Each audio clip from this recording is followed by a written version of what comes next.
HinKhoj word of the day, kickback.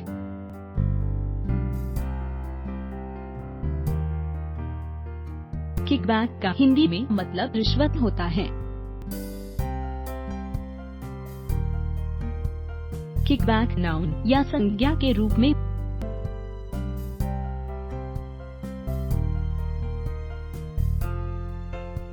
synonyms of kickback: bribe, payola, graft, share, commission.